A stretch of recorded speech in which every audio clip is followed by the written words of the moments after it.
Saru Rackets.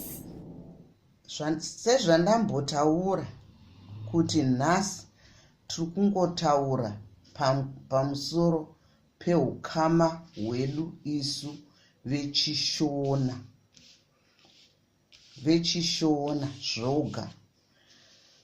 Paukama hwedu vechishona tine ma-ancestors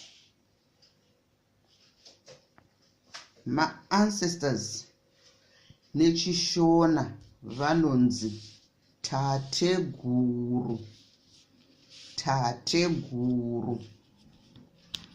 Tichibva pana madzitateguru edu tinoenda pana great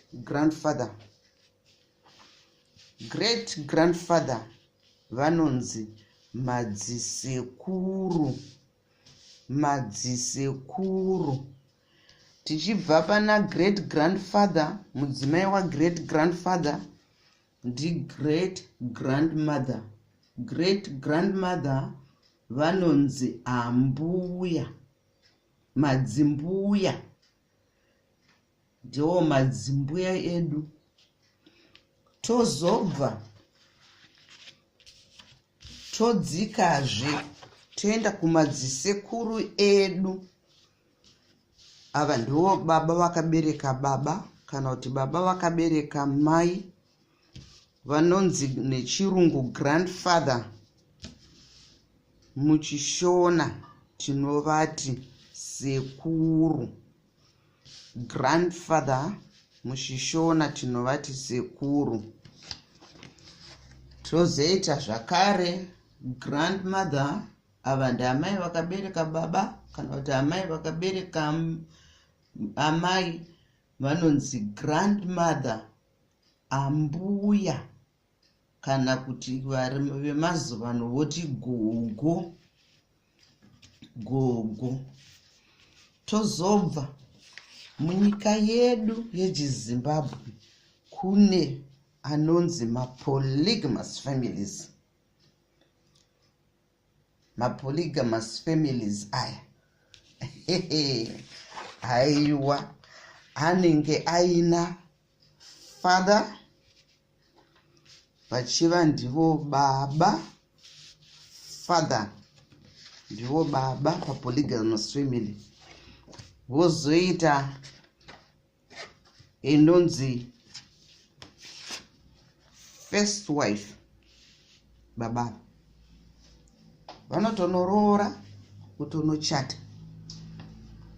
First wife ava vanonzi mai guru kana kuti vahosi, mai guru kana kuti vahosi.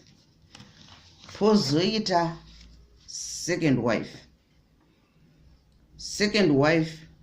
anonzi mainini.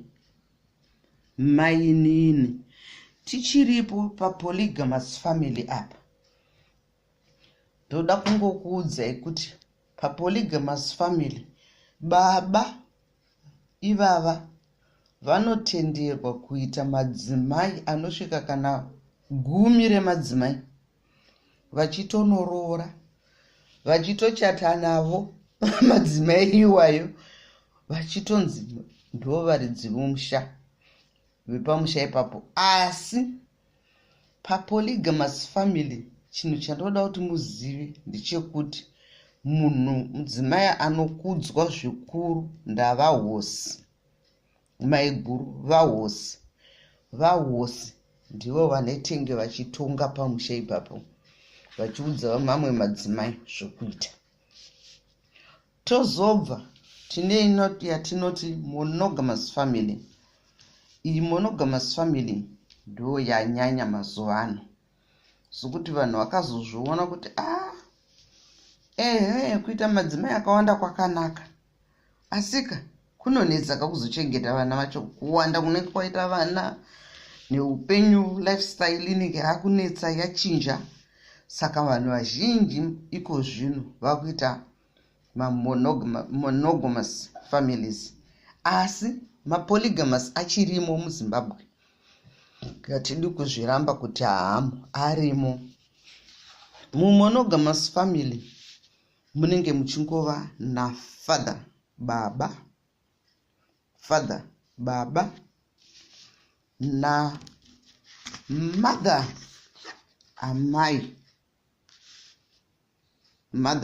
amai. Iyi ndiyo inonzi 1 to 1 kai. Baba ndivo vari 1, amai vari 1. Hapana mumwe mudzimai. Nevana vanongozvarwa mumba iyoyi mumonogamous family ndivava vega, vamai ava nababa ava.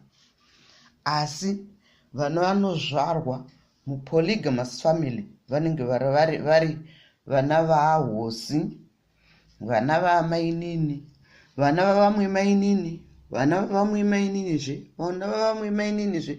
Saka madzimai niniwo kana akawanda, baba ivavo vanogona kuguma vatone vana 50 chaivo. Sokuti madzimai anenge akawanda vachingobereka. Zvakare vana ivavo havana mutsauko, kunyange vakawanda zvakadaro. Vanenge vachingoziva kuti mai vakuru ndavahosi. Kana mwana wekusecond wife kana kuti wekuthird wife akaenda kuchikoro akanzi zita ramai vako ndiani, anototi which mother. Akabvunzwa naticha kuti unana amai vangani, kana baba vaine madzimai 6, mwana iye anotaura kuti I have 6 mothers.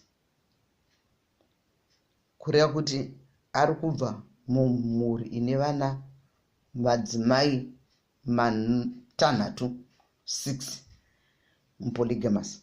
Asi mumonogamous family vanongova ndivo baba naamai, zvichibva zvangogumira ipapo.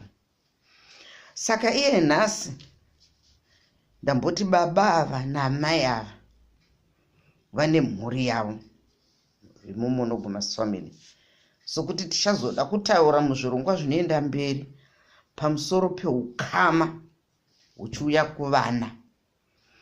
Mhuri yavo, sokuti vanhu vari monogamous havasi kuita vana vakawanda, vanongoitawo vana zvinongoerekana, zvinongovafadza vari vaviri.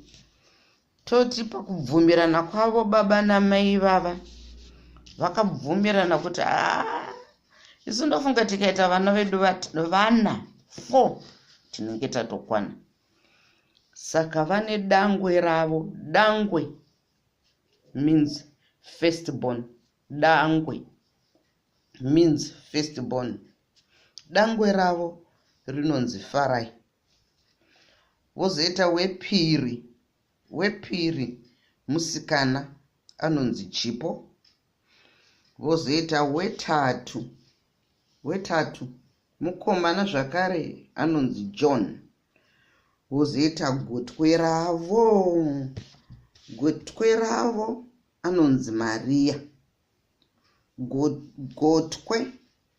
Gotwe means last born, anonzi Maria. Saka baba ava naamai ava vane vana vavo vakomana 2, dangwe ravo Farai newechitatu John.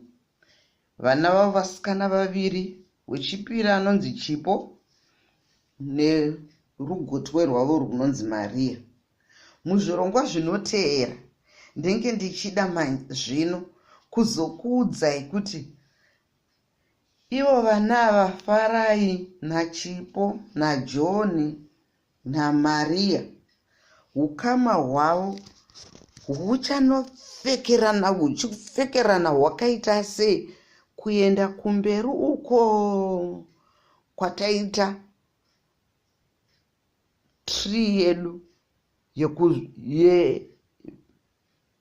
yefamily, yekuti ukama hwedu hunodzika hwakaenda nekupi. Sokuti ukama hwedu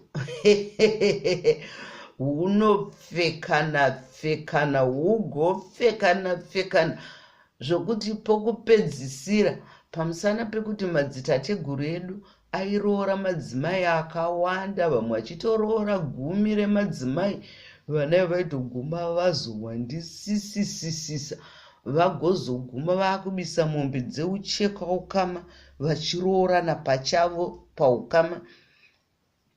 Munoziya muZimbabwe hapana izwi rinonzi cousin kana nephew kana niece, wese ihanzvadzi kana kuti hanzvadzisikana kana kuti hanzvadzikomana.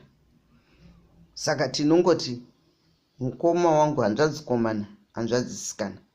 Kana vari ana baba ndana baba baba. Muchaona izvozvi kana taakuzoenda kuna Nafarai uko, vana vanafarai nanaChipei vavavo zvavanenge vaakuita vachipa ukama hwavo pamusoro paChipo naFarai naJohn naMaria, kuti hunenge hwakapfekerana huchienda mberi hwakangodaro.